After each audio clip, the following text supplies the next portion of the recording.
call the April the 7th Oklahoma City Board of Adjustment meeting to order. And a couple of things, if you've got telephones, electronic devices, would you please put them on silent? And with that, we will go to approval of the minutes. And I think we've got some things to do there, right, JJ? So moved. We got one little correction on the members present. We need to list Jim Allen as vice chairman. So moved. Second. There we go. Yeah. Oh, there's one light that's on. Yeah. Okay, there we go. Baker's right there.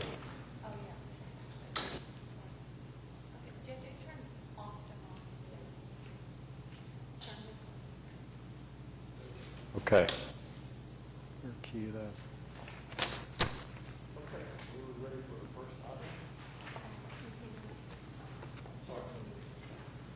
Continuances? Oh, I'm sorry. Is there any?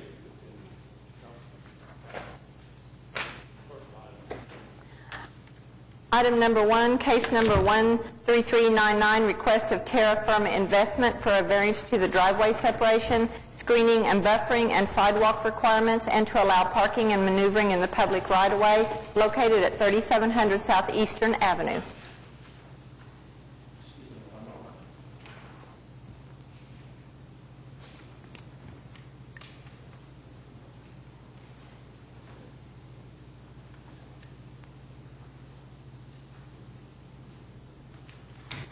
Thank you. Mr. Chairman, members of the board. Name and address, please. My name is Paul Lefevre. Okay. I represent Ballon Corporation, which in this case is the Terra Firma entity. Here with me today is Jay Kite, who is Vice President of Ballon here, and also Coy Fuller of Fuller Miller Construction. The property in question is an 11-acre site. Everyone see this aerial I think so. photograph? It is bounded on the north by Southeast 36th Street and on the west by Eastern Avenue. 11 acres. It is zoned I-2, and much of the property in the area is commercial, industrially zoned and industrially used. Just to get you oriented, this is the south boundary of Trosper Park, and this little facility here is an equestrian park. The site in question is these 11 acres here. Now, Ballon is constructing something in excess of a 300,000 square foot warehouse facility at this location. Some manufacturing will also occur here. In order to prepare the site for development, Ballon is installing approximately 1,500 feet of 8-inch sanitary sewer line on the north side of 36th Street, running from this point east. And they're also improving at several locations the water facilities, not only to this site, but running along the south and then up the east side to provide access for additional water facilities to sites south and east of them. So there will be some improvements to facilities there. The site itself, and if you'll hold up the site plan here. Once again, this is Southeast 36th, and this is Eastern. The almost entire northwest quadrant of this site is required for a detention facility. The design of the facility is providing, however, for the loading docks for the tractor-trailer rigs, et cetera, to occur wrapping around the east and south sides of the detention pond facility. And then it's designed so that employee access and parking wraps around the east and south sides of the facility. Now, I have a number of photographs, and Coy, if you could hand those out to everyone, and some other visual aids that perhaps will assist in our discussion. They include a zoning map, a landscape site plan, several photographs, and some letters of no objection. Now, we're requesting 4 variances today. The first involves a prohibition against maneuvering in a public right-of-way. In this case, it involves Southeast 36th Street, and as the site plan shows, here at this location on 36th Street, that there are planned 3 overhead doors for loading and unloading of chip bins, scrap metal. Now, the 36th Street is a fairly low-traffic collector street, and at current production levels, Valon's estimating that the chip bins at this location would only have to be loaded by the waste trucks once per week.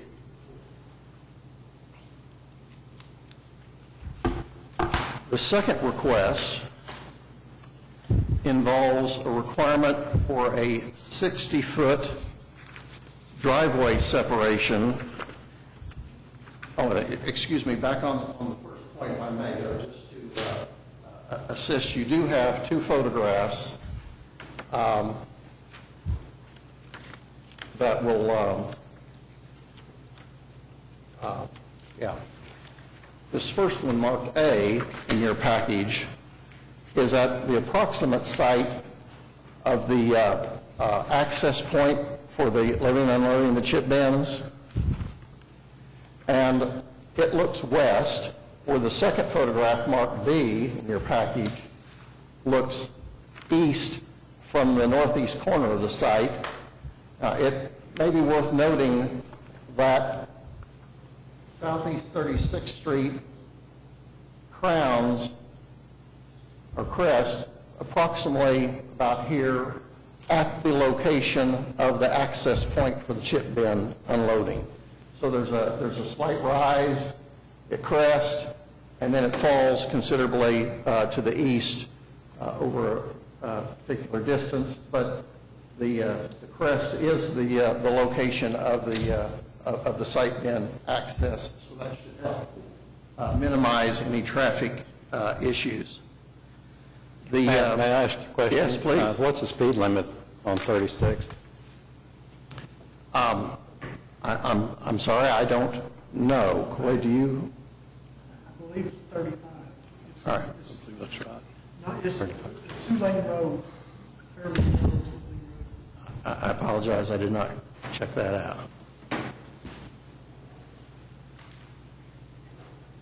Now, the second request involves a 60-foot driveway separation requirement. You'll see here on the aerial that there's an existing dirt and gravel private drive that runs from 36th Street south and serves 3 single-family residences. A 4th residence here is served by a separate private drive somewhat to the east. Now, as we were discussing a moment ago, Valon's plans is for the access for employees and parking to be along the east and south sides. The site allows for a 45-foot separation. Now, Valon has traditionally only operated 1 shift, and so the employees will be using that to come to work and to leave. And once again, on the private drive that exists, it only serves 3 families at that location. The third request involves a requirement for a site-proof fencing along the entirety of the eastern boundary of the site.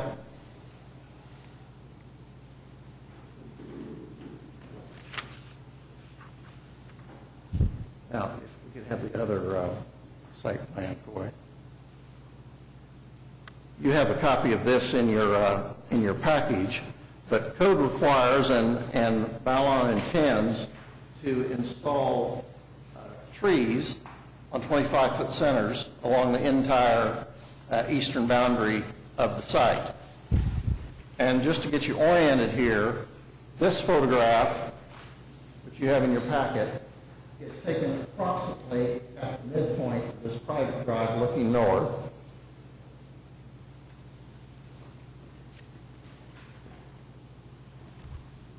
And then this photograph is looking roughly due east into this single-family residence here. And then the third photograph, which you have, is taken at the southern terminus of this private drive looking north. And what we are proposing is that Ballon, of course, intends to install the trees on the 25-foot centers, but feels like that the code requirement would require installation of a site-proof fence, which essentially in this case would be a 6-foot metal fence on the east side of the trees, all along this boundary. And we have spoken to the residents who own this home, and this home, and actually this person owns both of these sites here. And in your packets have letters of no objection from them, and basically pose the question to them of would they prefer having a fence or no fence with just trees. And I think you'll see that the letters indicate the preference of the owners here to just have the trees there, but no fence installed. Is there a chain link fence existing there now for some, which side of that private drive is a chain link fence? On this side? Yes. That's your construction fence, is it not? There was partially existing some, but not all. Part of it was and part of it wasn't previously. So you're not planning on having any kind of chain link fence or anything along that side? It'll have the buffer zone with the trees, and then there'll be the access way for the employees in the parking facility. But propose that there be no fencing at all. The final item for discussion is the code requirement for a sidewalk along the entirety of the western boundary of the site. And you can see from the aerial here that this is a heavily industrialized area and there are no sidewalks. This photograph is taken at the southwestern corner of the site looking north. And the second photograph is taken on the west side of the street, this location, looking south. And Ballon's belief here is that the public would not be served by just installing a sidewalk that is limited in scope to this area with no other sidewalks along the entire corridor. Now, be happy to try to answer any questions if you have them. Any questions?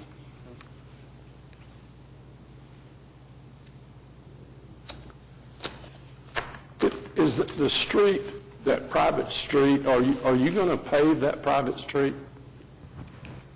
That is not contemplated at this time. Okay? So what are you going to do with the private street? Well, the private street is on the other folks' property. Okay? So it will remain in its gravel and dirt condition it is presently.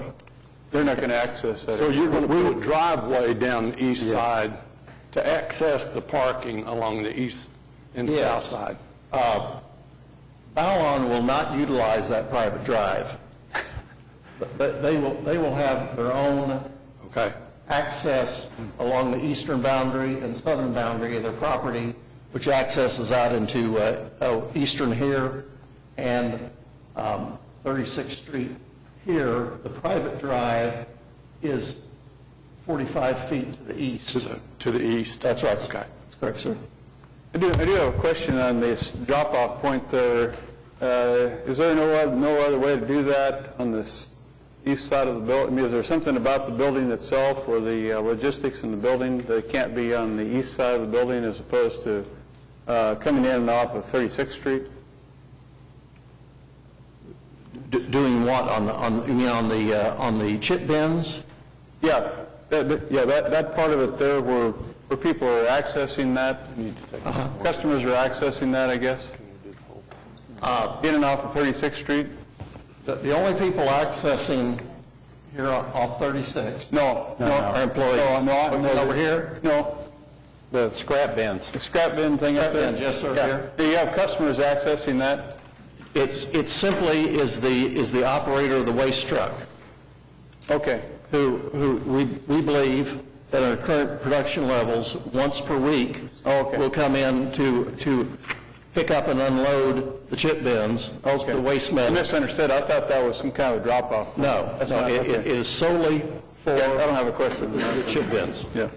Can you not recess those back? Seems like there's enough area there to set those back deep enough so that we don't have the truck that's picking those up or whatever, servicing those, to back in off of 36th. How big is that truck that back, what's the service truck look like? How big is that? It's, the chip bins themselves are about 25 foot long, and they're picking for the truck. Sir, if I could get you to go to that other microphone so we can have all this for record. Thank you. The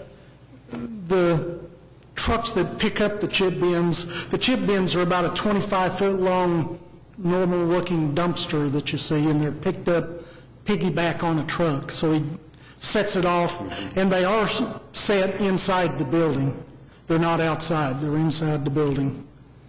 And so he'll just back into the building, set it in the building, and then leave. Then he'll pick it up the same way. So there's not going, he's not going to be out there, the truck driver's not going to be out there with the vehicle really on the road just to get into the facility to pick up the dumpster and then leave? Or am I wrong about that?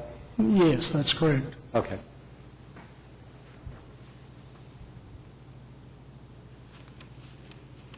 Would they be willing to have a limitation on that activity at that point?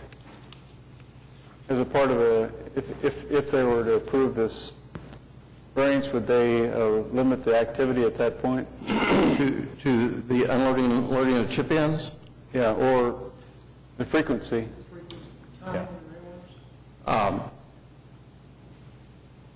Mr. Kite, what were you thinking of? I mean, right now, our best estimate is once per week, but of course, if production levels were higher, then it could arguably be more extensive than that. Paul, if I could maybe speak to that. I mean, we have discussed once a week as a contemplated maximum at this point.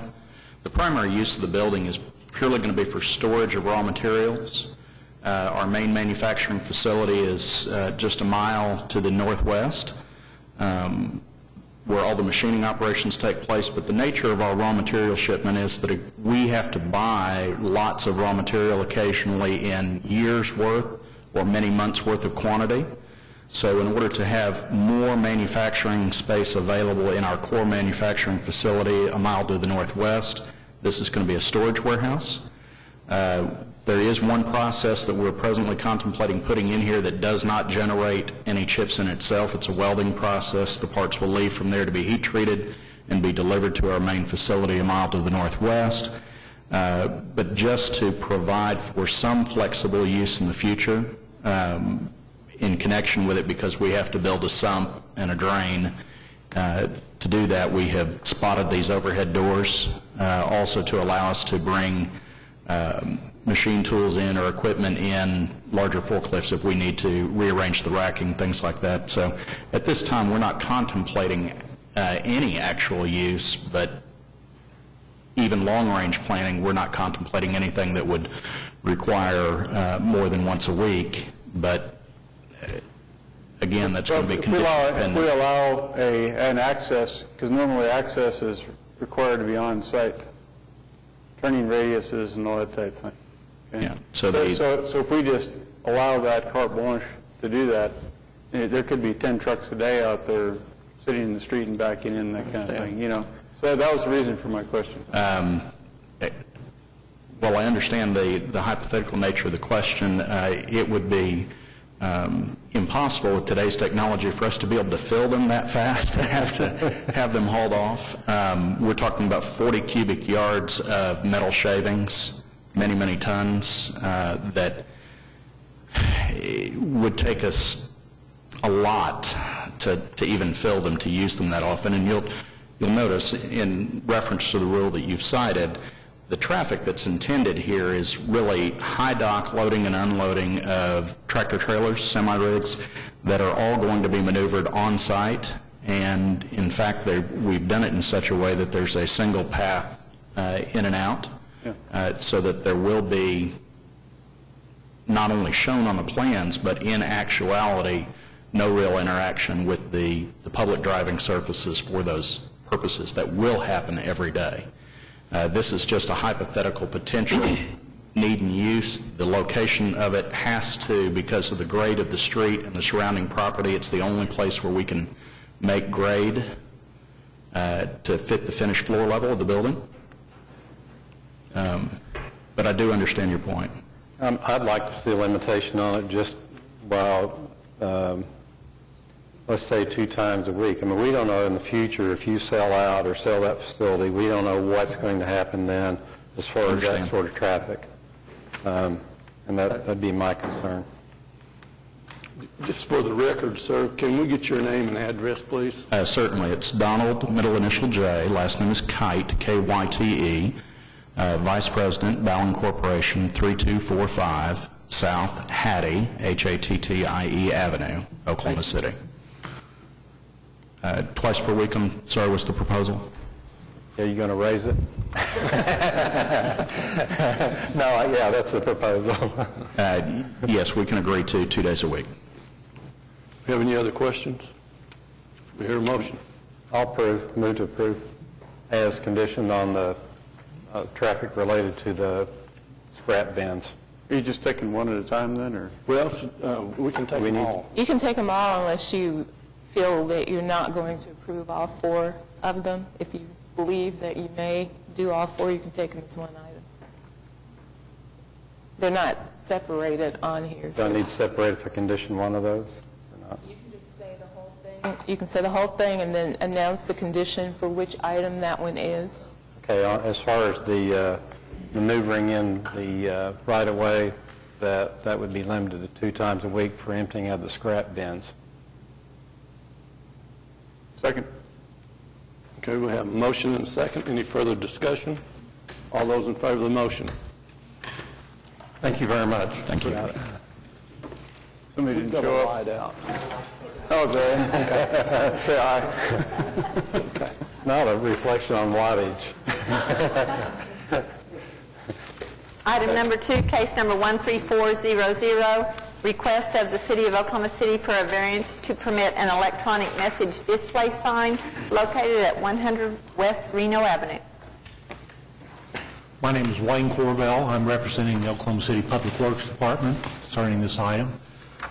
As part of the agreement that we have with the Professional Basketball Club LLC, which we call PBC or the Thunder, we are obligated to bring the Ford Center up to the standards of other recently constructed or renovated professional basketball facilities.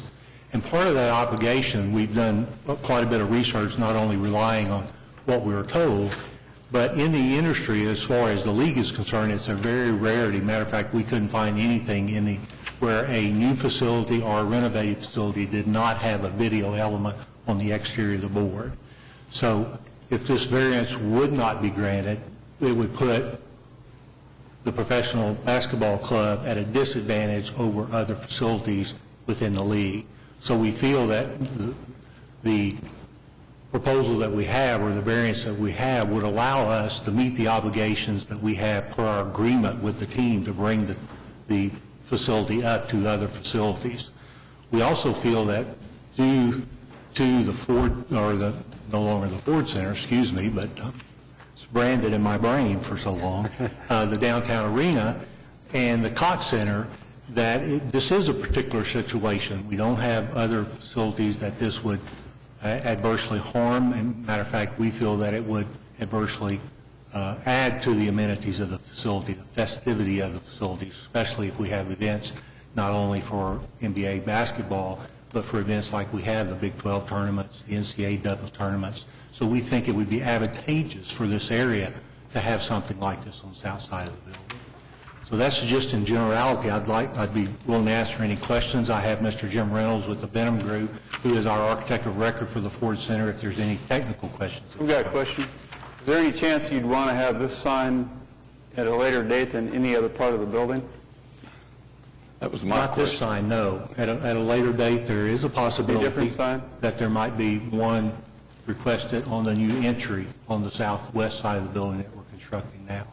There is an area that we're looking at that, and we are doing the rough end, but that is not complicated at this time.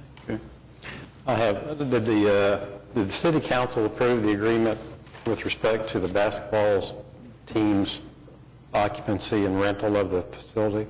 Yes, they did. And so with that, though, was it not also an agreement that you'd bring it up to standard for the league? That is correct. So wouldn't that entail the sign you're asking for? Excuse me? Would that not then entail and include the sign you're now asking for? We believe it would. Move to approve. Second. A motion and a second. All those in favor? Aye. Nope, we don't have to say that anymore, do we? Did you vote? Aye. Okay. Thank you very Approved, much. sir. Thank you. With that, I'll entertain. Second. Got a motion and a second to adjourn. All those in favor? Flip your switch. What do you know either? The people in the back row back there, did you have something that you, I'm sorry? They're observing. Oh, okay. Oh. Thank you.